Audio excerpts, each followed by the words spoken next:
તેણે પોલીસ પર હુમલાનો પ્રયાસ કર્યો અને વળતો પ્રહાર પોલીસ અધિકારી કરે છે તેમના પાસે રહેલી રિવોલ્વરથી અને તેના પગમાં એક પછી એક ગોળીઓ છે તે દાગી દે છે। વિગતવાર વાત કરવી છે જે પ્રકારે ઘટના સામે આવી છે તેની। વૈષ્ણવજન તો તેને કહીએ જે પીડ પરાઈ જાનાને રે।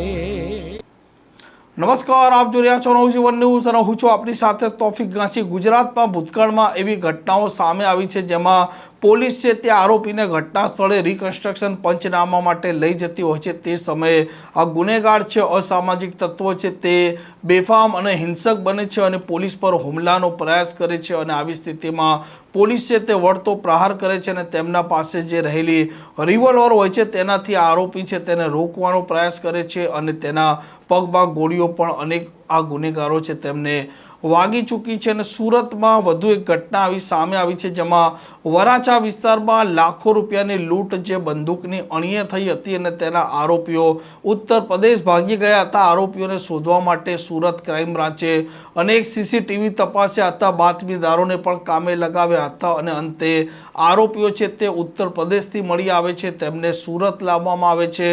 આ લૂંટની ઘટનાની ઊંડાણમાં ઊંડાણ વિગતો પોલીસ એકઠી કરી રહી હતી અને તે દરમિયાન વિગત મળે છે કે જે બંદૂકની અણીએ તેમણે લૂંટ કરી હતી તે બંદૂક ચોક્કસ એક ગામમાં આરોપીઓએ મૂકી દીધી હતી અને શુભમ નામનો આરોપી છે તેને તે ગામમાં લઈ જવામાં આવે છે। તે સમયે આરોપી હિંસક બને છે અને તેના પાસે જે આ વેપન તેણે સંતાડેલું હતું તે પકડી પોલીસ પર ફાયરિંગ કરવાનો પ્રયાસ કરે છે અને પોલીસ અધિકારી પાસે જે રિવોલ્વર હતી તે રિવોલ્વર તે નીકાળે છે અને આ ગુનેગાર છે તેના પગમાં ગોળીઓ દાગી દે છે અને ત્યાં ને ત્યાં તે ડરી પડે છે અને અંતે આજે આરોપી કહી રહ્યો છે કે હવે તે સુરત ક્યારેય નહીં આવે।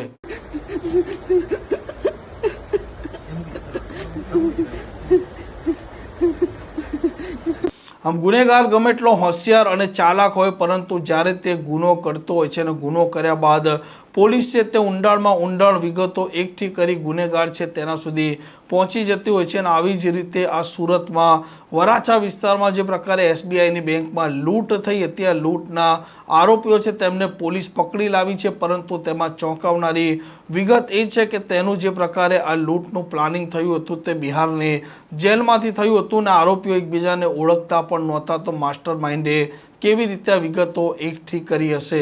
આ પ્રકારની ક્રાઇમ સ્ટોરી માટે નવજીવન ન્યૂઝ ચેનલ સાથે જોડાયેલા રહો। નમસ્કાર।